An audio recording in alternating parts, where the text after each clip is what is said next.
di acara anak-anak, acara liputan gitu. TV itu. Ketika ayah saya bertugas, saya ditantang oleh ayah saya.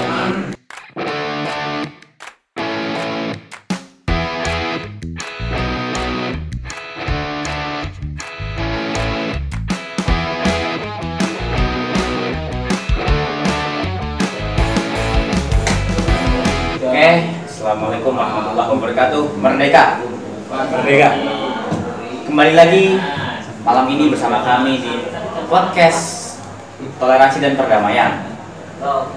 Malam ini kita kembali menghadirkan guest star yang spesial. Tidak kalah spesial dengan yang telah kita undang kemarin-kemarin. Di sini telah hadir bersama kita saudara kita yang bernama Bastotan Muka Gumilang. Nih orangnya ini. Ya saya. Jadi ketika kita bicara tentang Bastotan, itu yang pertama orang pikirkan adalah pasti Presiden Ormas. Mantan ya. Kita sudah halus. Titelnya sebagai Presiden Ormas itulah yang membuat orang lebih tertarik padanya, yang membuat dia lebih terkenal oleh publik. Ya. Gitu ya, Bastotan. Oke. Pandangan publik itu. Pandangan publik. Iya. Tentunya seorang presiden itu, oh ya, sebelumnya ngomong-ngomong, Perkenalan dulu nggak? perkenalan dulu lah. Pasti kita semua penasaran kan, Bastotan ini sebenarnya datang dari keluarga seperti apa, kemudian hal-hal apa yang bisa membuat dia jadi seperti sekarang, sehebat Bastotan yang sekarang gitu. Ya, karena semua penasaran, langsung saja kita tanyakan kepada yang bersangkutan. Perkenalan diri ya. Namanya tahu kan? Siapa namanya tadi? Bastotan. Bastotan, kamu bilang. Perlu disebutin binnya nggak? Oh iya nih, ada satu hal yang menarik. Seumur umur saya itu temenan sama orang dari kecil. Baru dia doang tahu nama Bina sampai 15 ke atas. Bisa disebutkan? Ya, saya beruntung banget ya, bersyukur. Saya ini dapat ini dari kakek saya gitu. Kakek saya itu termasuk sosok orang yang sangat tertarik dengan sejarah. Dia meneliti bin di keluarga kami itu sampai jauh ke atas. Bisa dapat itu ya? Iya. Coba. Perlu saya sebutin? Perlu lah. Siapa tahu yang nggak tahu. Kan saya itu Bastotan Milka Gumilang, bin Giantara Abu Bakar Siddiq, bin Mut Muhtar, bin Ojo, bin Marhasib, mulai dihitung. Bin Sabdi, bin Aspin, bin Askin, bin Nur Ijan, 8, bin Buyut Bungsu, bin Wangsa Dirana, 10, bin Taruna Diwangsa, pas ngitung dah lama. bin Wangsa Wijaya, Sampai berapa nih? bin Tumenggung Wira Angun-Angun, atau Dalam Gajah Agung. Beliau Bupati Bandung pertama. Bupati Bandung pertama. Jadi emang yang namanya buah itu nggak akan jatuh jauh dari pohonnya. Kalau keturunannya pendahulunya pernah jadi pemimpin, insya Allah keturunannya bakal jadi pemimpin juga. Nah, tapi ada satu lagi nih. Nah, dari 13 ya? Dari ini beda lagi, tapi ini seberangnya. Tadi kan ada namanya Wangsa Wijaya. Nah, Wangsa Wijaya itu punya seorang istri. Istrinya itu namanya Nyimas Bayun. Nah, dari Nyimas Bayun bin Pangeran Rangga Gede, bin Pangeran Rangga Gempol, bro, 15 ya? bin Gesan Ulun Prabu Kerajaan Sumedang Larang. Itu biasa. udah paling atas. Atasnya lagi saya belum tahu. Nabi Adam? Belum sampai situ.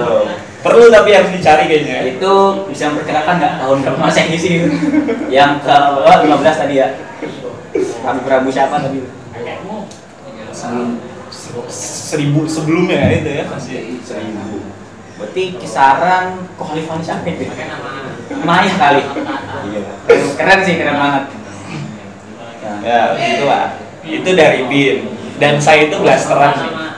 Kalau ditanya asal ya, saya tinggal di Jakarta Selatan. Tapi kalau ditanya asal daerah, saya itu blasteran barat. Ibu saya Sumatera Barat atau Padang, ayah saya Jawa Barat. Sudah. Dulunya barat. Saya tinggal di Jakarta Orang barat ini. Saya lahir di Tangerang, tanggal lahir 16 September 2001. yang mau merayain 5 September ya, ingat-ingat. Ya begitu. Apalagi yang perlu ditanya? Hobi? Nah, itu begini, seorang presiden yang hebat tentu pasti lahir dari latar belakang keluarga yang juga kita semua pasti pengen tahu seperti apa sih latar belakang keluarga seorang Mbak Sultan ini. Ya, jadi bisa ceritakan nih keluarga Mbak Sultan itu seperti apa sih? Keluarga ya, yang membentuk Anda menjadi seperti sekarang ini. Keluarga. Kebetulan di keluarga dari ayah saya itu anak laki-laki pertama. Saya anak pertama dan saya anak laki-laki satu-satunya. Dan dari keluarga ayah saya cucu pertama dan saya juga laki-laki satu-satunya. Jadi gelar tersebut yang terus ibaratnya yang memicu saya untuk gimana sih menjadi sosok laki-laki yang memang bisa bertanggung jawab, bisa bermanfaat seminimal-minimal untuk keluarga sendiri. Jadi itu salah satu motivasi saya sih. Ada dari keluarga. Terus jadi ya ada lagi Apanya? ya, maksudnya fakta-fakta dari keluarga yang membentuk diri Anda seperti sekarang. Dari kecil keluarga saya itu memang mengajarkan saya bagaimana menjadi sosok laki-laki yang baik, laki yang bisa menjadi seorang pemimpin. Minimalnya tadi pemimpin dalam ruang lingkup keluarga.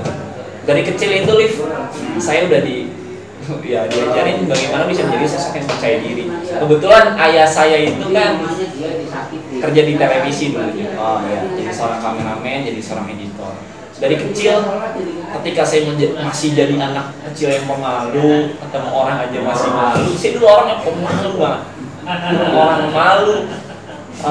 Satu ketika pernah beberapa kali di acara anak-anak, acara liputan gitu, TV itu. Ketika ayah saya bertugas, saya ditantang oleh ayah saya. Coba kamu jadi reporter cilik. Nah, jadi beberapa kali saya sempat ditantang jadi reporter cilik di beberapa kali lah liputan acara anak-anak, beberapa tempat wisata gitu. Berarti ngomong sejak kecil, makanya gedenya makin jago aja ngomong. Gitu kan? Tapi malu banget dulu, tapi ditantang. Orang bisa itu lahir dari kebiasaan. Awal pasti nggak bisa. Ya. Orang bisa pasti awal nggak bisa. Karena dia mau mencoba, itu takut. Betul. Ketika mencoba sudah bisa, sampai akhirnya menjadi jago. Amin. Tadi dari keluarga. Sekarang coba kita beralih ke latar belakang pertemanan. Saya kira langsung ke MTS apa SD dulu nih? Ya, Serah sih. langsung ke MTS aja karena masuk MTS di sini dari kelas berapa? Kelas 7 ya? MTS dari kelas 7. Oh iya, maksud saya. Saya masuk dari kelas 7. Berarti MI-nya di luar. Kita langsung balik aja masuk ke kehidupan peserta selama di Madrasah Sanawiyah. Mulai dari kelas 7. Nah, coba kehidupan Sanawiyah seperti apa sih yang membentuk Anda menjadi seperti sekarang ini? Ya, tadi sama kayak keluarga tadi, perannya apa? Masa Sanawiyah Anda dengan diri Anda yang sekarang. Oke. Ketika kelas 7, saya itu kan anak maklum ya, kelas 7 masih belum betah sekolah di mana. Masih kangen-kangen orang tua, minta pulang, minta keluar. Tapi hal yang memotivasi saya untuk terus tetap berada di Al-Zaitun, terus menempuh pendidikan di sini.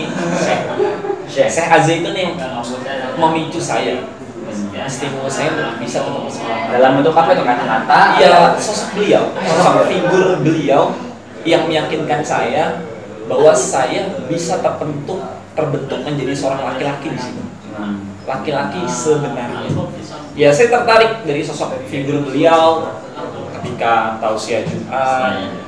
Ketika kelas 7, dulu gimana caranya saya sholat Jumat itu saya bisa di soft paling depan. Kenapa tuh? Dengan hanya melihat beliau berpidato, beliau menyampaikan pesan-pesannya, wawasan-wawasannya, itu membuat saya yakin.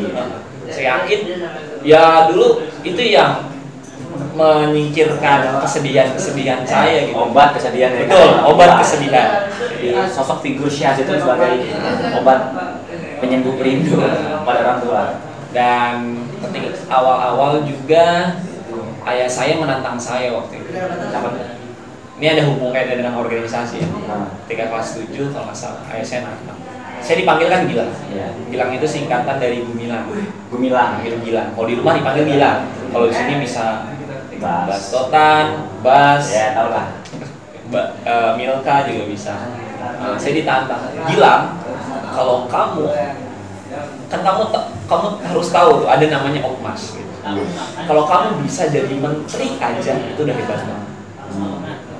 Jadi itu yang memicu saya terus buktikan ya, jadi seorang menteri masuk Okmas. Terus otomatis saya harus bergerak ataupun menekuni di bidang organisasi kan. Nah dulu MTS itu ada namanya MPK. MPK itu pengurus organisasi ruang lingkup angkatan aja. Ya. Di MPK itu saya jadi bendahara namanya Lim. Jadi bagian bendahara. Ngurusin keuangan lah. Ya. Setelah jadi MPK, kemudian saya masuk organisasi BEP namanya. Nah bedanya MPK sama BEP apa? BEP. BEP itu apa? BEP itu Badan Eksekutif Pelajar. Mungkin kalau di ruang lingkup di dunia mahasiswa BEM ya namanya, Badan Eksekutif Mahasiswa. Tapi kalau di MTS waktu itu namanya BEP. Dan saya juga menjadi bendahara juga bagian keuangan. Jadi bedanya apa? Kalau MPK itu hanya angkatan. Di MTS itu kan ada kelas 7, kelas 8, kelas 9. Ada 3 angkatan. Nah, berarti kalau MPK hanya satu angkatan aja. MPK kelas 7, MPK kelas 8, MPK kelas 9. Nah, ketika dia sudah mulai kelas 9 jadi BEP tadi. Naungin Susanawiyah itu berarti? Iya, Susanawiyah. Oh, gitu. Gimana? Tadi kan dari segi motivasi diri, motivasi keluarga, kenapa bisa terus di sini? Kalau dari segi pergaulan, coba kita pengen tahu dong masih pergaulan. Bahasa tadi seperti apa sih masa Sanawiyah? Pergaulan, pertemanan saya itu fleksibel ya. Saya berteman ibaratnya dari berbagai golongan. Golongan apa aja? Dari anak yang pendiam, saya ajak berteman. Anak yang bandel, maklum remaja lah ibaratnya, saya ajak berteman juga. Sebisa mungkin dulu saya harus bisa berteman dengan berbagai karakter orang. Saya nggak mau berteman dengan orang yang pendiam aja, orang yang rajin aja. Gimana sih saya bisa bisa bergaul dengan berbagai karakter tipikal orang-orang. Jadi memang dari kecil aja terbiasa buat adaptasi dengan berbagai macam karakter orang yang berbeda-beda. Makanya itu bisa membentuk sosok figur yang bisa menghadapi orang banyak ya, mungkin itu pengaruh. Tapi pasti kan ada dominannya dong. Kita walaupun berteman dengan banyak golongan pasti ada dominan. Lebih kan amanah. Saya punya sahabat. Dia warga negara Malaysia. Teman kita dulu ya. Tapi ketika dia naik kelas 9 sepertinya dia pindah sekolah, dia kembali lagi ke Malaysia. Itu salah satu sahabat saya. Gimana, ada kisah-kisah menarik? Iya, di situ saya banyak banyak punya cerita dengan dia gitu. Apa tuh dengan teman saya Malaysia tadi? Ya banyak hal-hal yang kita lakukan gitu. Kita urus organisasi bareng juga pernah. Kita melakukan hal-hal yang mungkin sedikit konyol. Iya, nakal wajar juga pernah gitu ketika MTS ya, wajar masih penasaran gitu. Bisa seorang orangnya presiden juga pernah nakal ya. Iya, tapi gimana cara nakal kita itu ya bukan nakal yang merugikan orang lain gitu. Ya, nakal aja lah, maklum kan gitu maksudnya. Tadi sudah kita bicara mengenai masa Sanawiyah. Sekarang kita lanjut ke aliyah. Jadi di aliyah ini sepertinya mulai tampak ada perubahan ya. Benar? Perubahan apa nih? Perubahan ya mulai dari cara bergaul atau mungkin tata hidup yang berbeda mungkin. Karena sebenarnya sih nggak beda jauh sih. Mirip-mirip aja. Sama Sanawiyah berarti. Hanya saja ada dia itu mungkin lebih aktif di beberapa organisasi kali ya. Iya, tetap ikut organisasi juga. Ada apa aja tuh? Organisasi ayah saya itu kan seperti yang mungkin tadi saya udah bilang ya, ayah saya juga bergerak di bidang jurnalistik, jadi seorang kameramen, jadi seorang editor juga. Kalau pepatah bilang buah tidak jatuh dari pohonnya, saya yakin akan kalimat itu dalam hidup saya sekarang ya. Ketika waktu itu, alhamdulillah saya juga pernah menjadi ketua di Forum Studi Jurnalis. FSJ itu ekstrakurikuler jurnalis atau pers di pesantren Al-Zaitun. Nah, kemudian ketika masuk kelas 10, saya juga menjadi ketua di Binaya Tilawah Watapis Terpadu. Jadi mulai Alia ini udah mulai karirnya udah ketua. Itu salah satu masa sibuk saya sih, ibaratnya saya di situ ditantang gimana cara harus bisa manage waktu saya gitu ya dalam organisasi. Udah sama ketua gitu kan dalam waktu yang bersamaan. Otak-otak modal. Nah, gitu.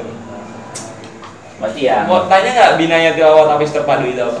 Oh iya, dulu kan ada namanya zaman apa Binaya. Binaya. Apa sih Binaya sebenarnya? Ya, Binaya itu kalau di Al-Zaitun ketika masuk kelas 10, kita semua wajib menjadi seorang mustami. Mustami itu seperti pendidik ya, dari pelajar yang mendidik adik-adiknya dalam kegiatan ibadah. Oh, masuk bakal di sejarah nih. Orang pertama di Zaitun kan berarti? Yang apa? Lulusan Zaitun yang pertama masuk UGM. Kalau andai kan masuk sebelumnya kayaknya pernah ada deh. Ada ya? Sepertinya pernah ada. Tapi kalau untuk angkatan, insya Allah. Tapi tentu menjadi sejarah dong alumni Zaitun masuk ke UGM untuk pertama kali. Kita doakan semoga berhasil ya pasokan ini. Alhamdulillah, amin.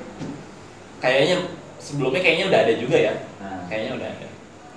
Terus ya gitu sih harapan terakhir nih ya, harapan pasokan untuk ya alma mater Al-Zaitun untuk seterusnya itu ada harapan tersendiri kan? Ini pengen semoga Al-Zaitun bagaimana begitu? Pengen Al-Zaitun ntar seperti apa?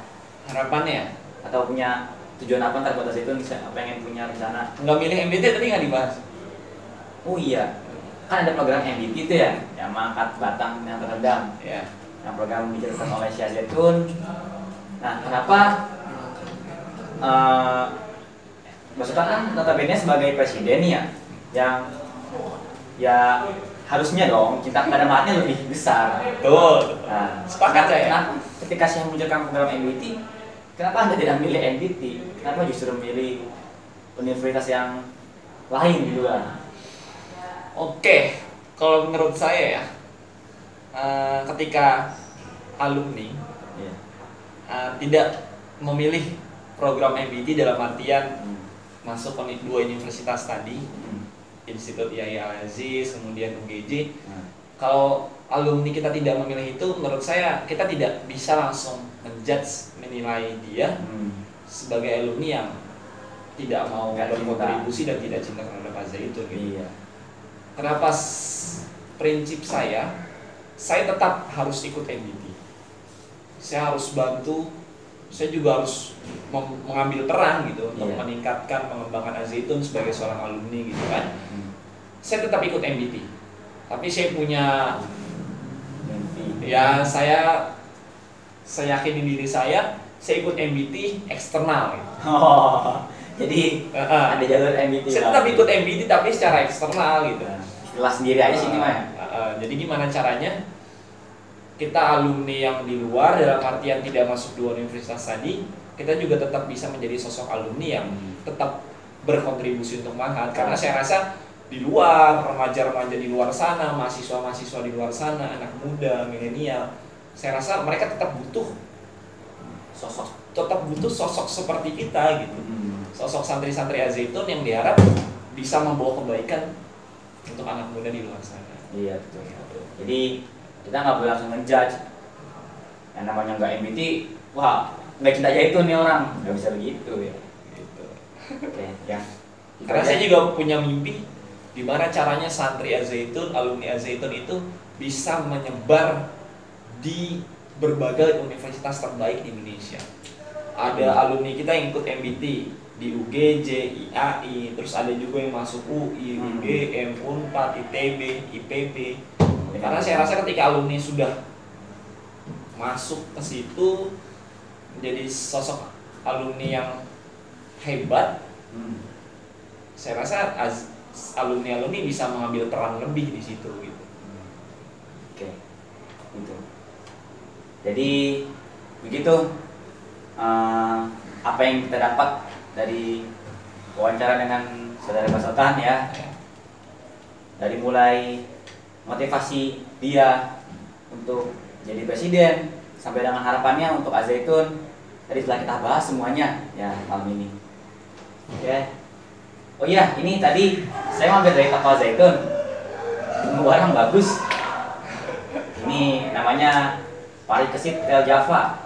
Nah, udah nunggu kayaknya Alif ya. Di toko nunggu barang itu ya. Oh iya, nunggu dong. Jadi ini oleh-oleh buat Mas Totan. Balik ke toko kapan ya ada barang ini? Iya, buat Mas Totan ini. Nah, ini produknya sweater ya. Cuman Pari Kesit itu dia punya banyak produk ya. Sama-sama. Ada sepatu, topi, Tel Java. Tapi saya ambil sweater karena menurut saya ini bagus. Coba nggak? Boleh dicoba sekarang. Gimana? Coba sekarang. Oh nanti aja. Sudah. Oke. Oke. Terima kasih ya. Enak kan, Bang? Ya. Coba seluruhnya beli ini. Hanya di toko Zaitun. Hanya 150.000. Anda bisa mendapatkan sweater dengan kualitas yang bagus. Nggak nyesel. Oke. Terima kasih Alif. Oke, sekian dari kami. Kami memohon pamit undur diri. Assalamualaikum warahmatullahi wabarakatuh. Merdeka. Merdeka.